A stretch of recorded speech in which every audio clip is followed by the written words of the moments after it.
செய்து பூஜிக்கும் பக்தி அதிலும் உன்னை காணலாம். பசி என்று தன் முன் வந்து கையேந்தி கேட்கும் போது தன் உணவை தந்தால் கூட உன்னை காணலாம். உன்னை காண பல கோடி இங்கு வாரி இறைக்கிறார்கள்.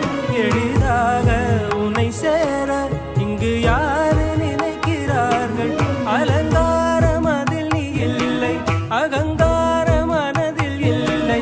துளி கள்ளம் கபடம் கலந்திடாத அன்பில் இருக்கிறாய்.